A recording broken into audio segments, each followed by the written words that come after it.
ഇന്നത്തെ ദിവസം ശ്രീകൃഷ്ണ ജയന്തി. നാടെങ്ങും ഉണ്ണിക്കണ്ണന്റെ പിറന്നാൾ ദിനമായ അഷ്ടമിരോഹിണിയുടെ ആഘോഷത്തിലാണ്.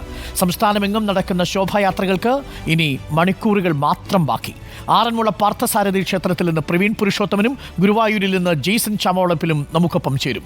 ആദ്യം ഞാൻ പ്രവീൺ പുരുഷോത്തമനിലേക്ക് പോകുന്നു. Praveen Purushothaman, very good morning Praveen Purushothaman. ആറന്മുളയിൽ ഇന്നിപ്പോൾ വള്ളസദ്യയുണ്ട്. കേമമായ വള്ളസദ്യയിൽ പങ്കെടുക്കാനും ഒക്കെ ധാരാളം ആളുകൾ അവിടെ എത്തിച്ചേർന്നിട്ടുണ്ടാവും.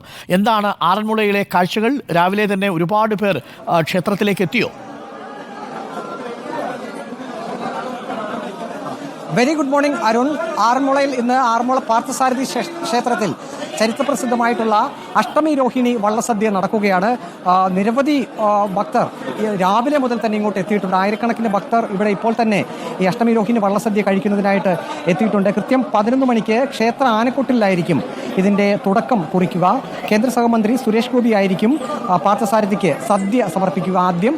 അങ്ങനെ ഇപ്രാവശ്യത്തെ അഷ്ടമി രോഹിണി വള്ളസദ്യക്കുള്ള തുടക്കമാകും. നമുക്ക് ദൃശ്യത്തിൽ കാണാൻ സാധിക്കും, അമ്പലത്തിന് ചുറ്റും വലിയ ക്യൂ തന്നെയാണ് കാണാൻ സാധിക്കുന്നത്. ഞാനിപ്പോൾ നിൽക്കുന്നത് ഈ വള്ളസദ്യ അഷ്ടമി രോഹിണി വള്ളസദ്യ വിളമ്പുന്ന ഇടത്താണ്. ഇത്തവണ ഒരു പ്രത്യേകതയുള്ളത്, ഭക്തർക്കെല്ലാം ഇരിക്കുന്നതിനായിട്ട് നല്ല ഇരിപ്പിടങ്ങളൊക്കെ ഇവിടെ ഒരുക്കിയിട്ടുണ്ട്.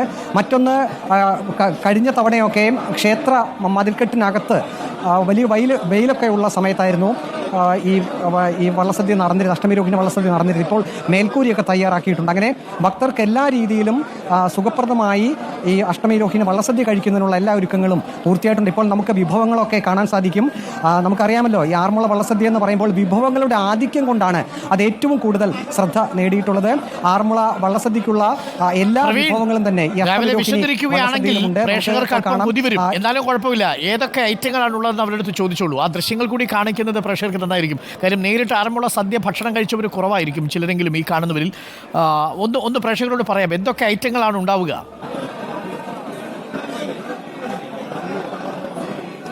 തീർച്ചയായും അരുൺ, ആറന്മുള വള്ളസദ്യ എന്ന് പറയുമ്പോൾ അത് ദിവസങ്ങൾ നീണ്ടു നിൽക്കുന്ന ഒന്നാണ്. ഓണക്കാലത്ത് ആറന്മുളയെ സംബന്ധിച്ച് ഏറ്റവും പ്രാധാന്യമുള്ള ഒന്നാണ് വള്ളസദ്യ. അത് പലപ്പോഴും വഴിപാടായിട്ടാണ് ഭക്തർ അത് ആറന്മുള പാർത്ഥസാരഥി ക്ഷേത്രത്തിൽ നടത്തുന്നത്. ഉദ്ദിഷ്ട കാര്യത്തിനായി മനസ്സിലാഗ്രഹിക്കുന്ന കാര്യങ്ങൾ വള്ളസദ്യ നടത്തിയാൽ അത് സാധിക്കുമെന്നാണ് ഭക്തരുടെ വിശ്വാസം. ഇന്നത്തെ ഒരു പ്രത്യേകത, ഭക്തനും ഭഗവാനും ഒന്നിച്ചിരുന്ന് അന്നം ഉണ്ണുന്നു എന്നുള്ളതാണ്.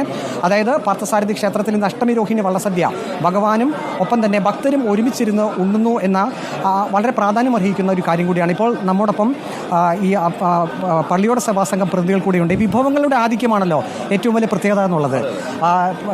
എന്തൊക്കെ വിഭവങ്ങളാണ് ഇന്ന്? സ്പെഷ്യൽ എന്തെങ്കിലും വിഭവങ്ങളുണ്ടോ? തിരുവാറന്മുള ക്ഷേത്രത്തിലെ ചരിത്രപ്രസിദ്ധമായ അഷ്ടമിരോഹിണി വള്ളസദ്യ ഇന്ന് അഷ്ടമിരോഹിണി നാളിൽ ഇന്ന് ഈ ക്ഷേത്രാങ്കണത്തിൽ അരങ്ങേറുകയാണ്.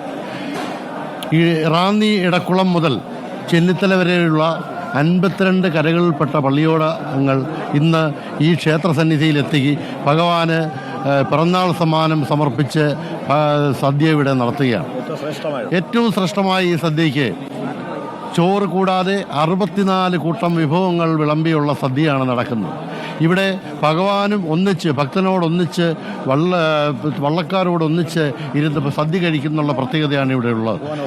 ഒപ്പം അതെ, തിരുവിതാംകൂർ ദേവസ്വം ബോർഡും പള്ളിയോട സേവാ സംഘവും ചേർന്ന് സംഘടിപ്പിക്കുന്ന ഈ സംരംഭത്തിൽ ഇവിടെ 50,000-ലധികം ആൾക്കാരാണ് ഈ വള്ളസദ്യ ഇവിടെ കഴിക്കുന്നത്. ഇത് ഗിന്നസ് ബുക്കിലേക്ക് കയറാൻ പോകുന്ന ഒരു വള്ളസദ്യയായിട്ട് രൂപാന്തരപ്പെടുകയാണ്. ഇന്നലെ പാളത്തൈര് കൊണ്ടുവന്നിരുന്നല്ലോ ചേനപ്പാടിയിൽ നിന്ന്. ചേനപ്പാടി പാളത്തൈര് എന്ന് പറയുമ്പോൾ വളരെ ഐതിഹ്യമുള്ള ഒന്നാണ്.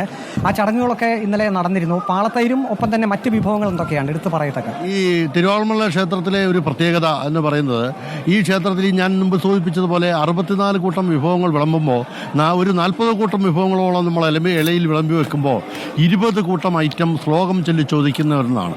അതിലാണ് ചേനപ്പാടി രാമച്ചാരുടെ കോളപ്പൈൻ പാളത്തൈരെന്ന് പറയുന്നത്. അത് ഒരു ഐറ്റം മാത്രമാണ്. അതുകൂടാതെ അമ്പലപ്പുഴ പാൽപ്പായസം, പ്രത്യേകം നേദിച്ച അമ്പലപ്പുഴ പാൽപ്പായസം, അത് ഈ ക്ഷേത്രാങ്കണത്തിൽ തന്നെ തയ്യാറാക്കി ഭക്തജനങ്ങൾക്ക് നൽകുകയാണ്. യഥേഷ്ടം ഭക്തജനങ്ങൾക്ക് സദ്യ നൽകാനുള്ള എല്ലാവിധ സംവിധാനങ്ങളും ഇന്ന് ക്ഷേത്രാങ്കണത്തിൽ ഒരുങ്ങിക്കഴിഞ്ഞു. അത് ഈ ക്ഷേത്രത്തിൻ്റെ തിരുമുറ്റം കൂടാതെ ക്ഷേത്രത്തിന് പുറത്തുള്ള ഓഡിറ്റോറിയത്തിലും ഒക്കെ വിശേഷാതിഥികൾക്കടക്കം സദ്യ ക്രമീകരിക്കുന്ന ഏർപ്പാടുകളാണ് ഞങ്ങളിവിടെ ചെയ്തിരിക്കുന്നത്. അരുൺ, ഈ വഴിപാട് വള്ളസദ്യ എന്ന് പറയുമ്പോൾ അത് പലപ്പോഴും അത് ബുക്ക് ചെയ്ത ആളുകൾക്ക് മാത്രമേ കഴിക്കാൻ പറ്റുകയുള്ളെന്ന ഒരു പ്രത്യേകത കൂടിയുണ്ട്. പക്ഷേ ഈ അഷ്ടമിരോഹിണി വള്ളസദ്യ എന്ന് പറയുമ്പോൾ ഇവിടെ എത്തുന്ന എല്ലാ ഭക്തർക്കും ഇന്ന് വയറ് നിറയെ ആഹാരം കഴിക്കാം. അതും വള്ളക്കാരോടൊപ്പം തന്നെ ഈ സദ്യ കഴിക്കാമെന്നുള്ളതാണ്. പായസത്തിന്റെ എണ്ണമൊക്കെ വളരെ കൂടുതലാണല്ലോ. ഈ പായസം എന്നൊക്കെ കേൾക്കുമ്പോൾ തന്നെ നാവിൽ വെള്ളം ഊറും. ഏതൊക്കെ ഇനം പായസമുണ്ട്? ഇത് പായസം പ്രഥമനുണ്ട്, കടലപ്പായസം, പിന്നെ അമ്പലപ്പുഴ പാൽപ്പായസം, പഴം പായസം, പിന്നെ ഇന്ന് ഈ ആറന്മുളയിൽ തന്നെയുള്ള ഒരു പ്രത്യേക പായസം തന്നെ അവിടെ അറേഞ്ച് ഉണ്ടല്ലോ, ഭഗവാന്റെ ഇതിൽ തന്നെ ഉണ്ട് അല്ലേ, ഇതാണ് അറിയാം. അപ്പം അതൊരു വളരെ വലിയ ഒരു സംവിധാനം തന്നെയാണ്. ഇന്നത്തെ ഏറ്റവും വലിയ പ്രത്യേകത എന്ന് പറഞ്ഞാൽ പന്തലിൽ ഒരു പന്തലിൽ ഭഗവാൻ ഉറപ്പായിട്ട് നമ്മളോട് കഴിക്കാനുണ്ടാവും എന്നുള്ള വിശ്വാസമാണ്. അത് ഏത് പന്തലാണെന്നുള്ളത് നമുക്ക് പറയാനും കഴിയില്ല. അതാണ് ഏറ്റവും വലിയ പ്രത്യേകത. ഓക്കെ, അപ്പോൾ ദേവസ്വം ബോർഡ് എയും നമ്മളോടൊപ്പം ഉണ്ട്. എല്ലാ ഒരുക്കങ്ങളും പൂർത്തിയായിട്ടുണ്ടല്ലേ? പൂർത്തിയായി. ദേവസ്വം ബോർഡും പള്ളിയുടെ സേവാസംഘവും കൂടെ അഭിഭൂതനാണ് ഇപ്രാവശ്യത്തെ എല്ലാ പ്രാവശ്യം അങ്ങനെ തന്നെയാണ് വള്ളസദ്യ ചടങ്ങ് നടന്നു വരുന്നത്. ഏകദേശം 50,000 പേരോളം കഴിക്കുമെന്നാണ് പ്രതീക്ഷിക്കുന്നത്. എല്ലാ ഒരുക്കങ്ങളും പൂർത്തിയായിട്ടുണ്ട്. അരുൺ, എല്ലാ ഒരുക്കങ്ങളും ഇവിടെ പൂർത്തിയായിട്ടുണ്ട്. ഭക്തരെല്ലാം ഈ അഷ്ടമിരോഹിണി വള്ളസദ്യ കഴിക്കാനുള്ള ഒരു ആവേശത്തിൽ കൂടിയാണ്. നമുക്ക് കാണാം ഈ ക്ഷേത്രത്തിന് ചുറ്റും ഭക്തരുടെ നീണ്ട ക്യൂ തന്നെയാണ്. 11 മണിയോടുകൂടി ഉദ്ഘാടനം നിർവഹിക്കുക. കെട്ട വാർത്തകളുടെ സുന്ദരമായ ഭക്ഷണത്തിന്റെ വാർത്ത കൂടി വരുമ്പോൾ, അത് ഭക്തിസാന്ദ്രമായ ഒരു അന്തരീക്ഷത്തിൽ ഭക്ഷണം കഴിക്കുന്ന വാർത്ത കൂടി വരുമ്പോൾ പ്രേക്ഷകർ ഒന്ന് റിലാക്സ്ഡ് ആവുകയും ചെയ്യും. എനിക്കറിയാം ചില പ്രേക്ഷകർക്കെങ്കിലും ഇത് കണ്ടപ്പോൾ അവിടെ ഒന്ന് പോകണം തോന്നിയില്ലേ? നമ്മൾ കല്യാണ സദ്യ ഒരുക്കുന്നത് പോലെ ഇങ്ങനെ ഒരുക്കി വെക്കും കേട്ടോ. ഒരു ഭക്ഷണം വെക്കുന്നു, അടുത്ത ഭക്ഷണം ചോദിക്കുന്നു, ഇങ്ങനെ വരും. 64 കൂട്ടം ഇനങ്ങളുമായിട്ടാണ് സദ്യ എന്നുള്ളത്. കൊള്ളാം. അപ്പോൾ ആറന്മുള പാർത്ഥസാരഥി ക്ഷേത്രത്തിൽ പ്രവീൺ പുരുഷോത്തമൻ അല്പസമയത്തിനുള്ളിൽ ആറന്മുള വള്ളസദ്യയുടെ ദൃശ്യങ്ങൾ പ്രേക്ഷകരിലേക്ക് എത്തിക്കും.